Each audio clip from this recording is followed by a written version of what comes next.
में उपस्थित हैं जनपद गोरखपुर माननीय मुख्यमंत्री योगी आदित्यनाथ जी के शहर में, और यहाँ भी नगर में चुनाव की प्रक्रिया देखने को मिल रही है। प्रत्याशी अपने एजेंडे और मुद्दे के साथ चलने का काम कर रहे हैं। जिस क्षण का इंतजार था वो आज क्षण आ चुका है, यानी बेसब्री से प्रत्याशी आरक्षण का इंतजार कर रहे थे। और मैं बता दूं कि महज 20 मिनट हुआ कि आरक्षण का घोषणा हुआ है, और जिसमें वार्ड संख्या 8 जो है अनुसूचित जाति के नाम से घोषित अनुसूचित महिला के लिए आरक्षित हुआ है, जिसको लेकर प्रत्याशी काफी उत्साहित हैं।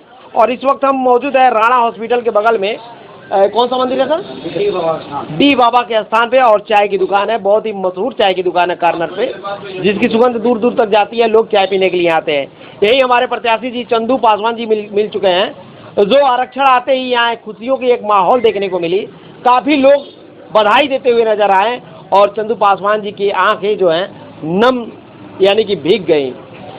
हम सोचे कि चाय पीते ही नेताजी से बात करें कि नेताजी आरक्षण आते ही इनकी आंखों से आंसू क्यों झलक आई, ये क्या संदेश देता है, ये क्या है, और इनकी चुनावी रणनीति क्या है। बहुत बहुत स्वागत सर। जैसे ही आरक्षण आया काफी लोग आपको बधाई दिए हैं। जी, पहले तो इस नेक कार्यक्रम में आप लोग जो कवरेज कर रहे हैं जी, मैं वार्ड नंबर 8 के 16,000 वोटरों की तरफ से आपको बधाई देता हूँ जी। सर आरक्षण आते ही बहुत सारे लोग बधाई आपको दिए, और दूसरी बात मैंने देखा कि पहली बार ऐसे प्रत्याशी को देखा गया जो आरक्षण आने पे वो उनकी आंखों से आंसू छलक गए। क्या मैं समझूं सर? क्योंकि ये मेरा घर है, और पार्षद का चुनाव का मतलब होता है घर का बेटा, और इस पूरे वार्ड को मैं एक अपने घर के तरफ से काम किया हूँ। पिछले लगभग में 20-25 साल से इस वार्ड में अगर मैं कभी बाहर गया हूँ तो ही मैं बाहर रहा हूँ, नहीं तो मैं अपने वार्ड की जनता के साथ हमेशा रहता हूँ। कितना प्रेम है सर जी। ये आंसू क्या कह रही है? ये पब्लिक को देखकर और मेरे जो मेहनत था ताकि ये स्पष्ट हो गया, ताकि अब ये सीट एससी जाति के लिए आरक्षित कर दी गई है, तो आपको यहाँ के लोगों को देखे और मुझसे मिले भी, सबको देखकर ये लगा था कि मुझे अगर भारतीय जनता पार्टी की तरफ से टिकट मिलता है तो इस वार्ड को रिकॉर्ड मतों से विजयी होकर महाराज जी के समक्ष समर्पित करूंगा। लेकिन सर रोने क्यों लगे आप? अपने खुशी को नहीं रोक पाए।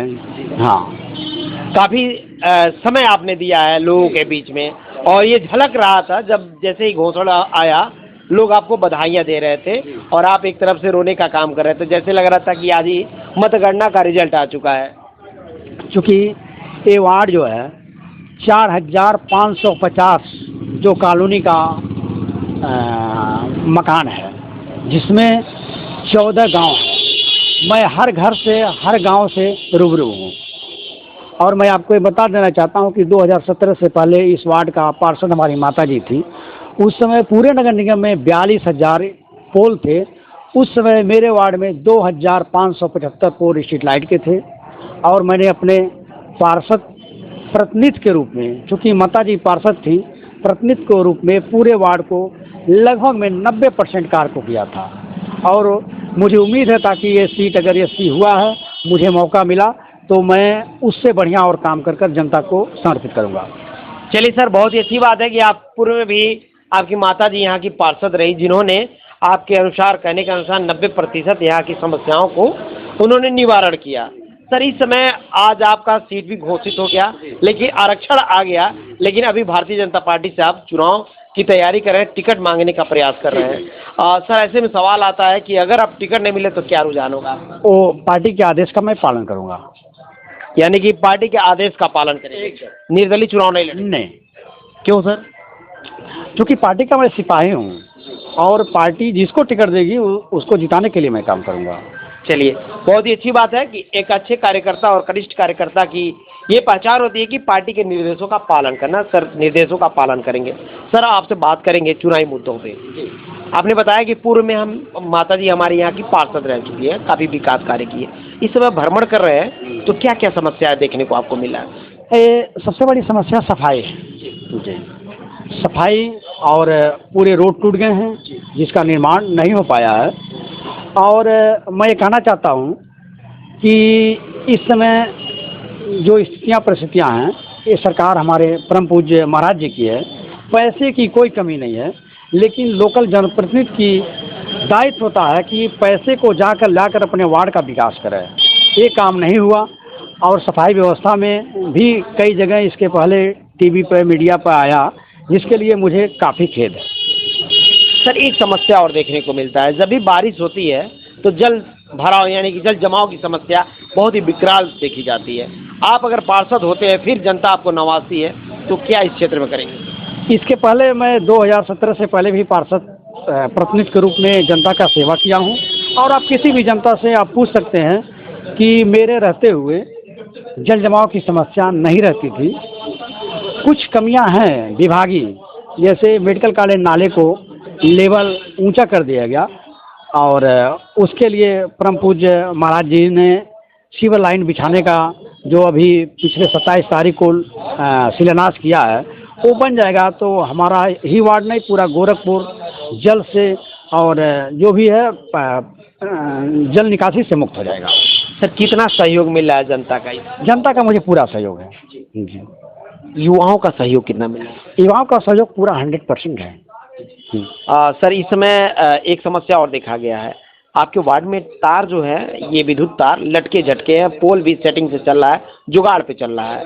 सर इस क्योंकि ये भी एक समस्या है, ये जो तार है जर्जर, वो कभी भी किसी को अपनी चपेट में ले सकती है। इस समस्या पे क्या कहना? आपके बात को मैं मान रहा हूँ। मैंने आपसे इसके पहले भी कहा कि हमारे गोरखपुर का सौभाग्य है, उत्तर प्रदेश का सौभाग्य है कि हमारे परम पूज्य योगी आदित्यनाथ महाराज मुख्यमंत्री हैं, और पैसे की कोई कमी नहीं है। चाहे वो कोई भी विभाग रहे, चाहे विद्युत विभाग रहे, ये सब लोकल जनप्रतिनिधि को कम से कम अपने वार्ड की समस्या को अधिकारियों से मिलकर रूबरू कराना चाहिए।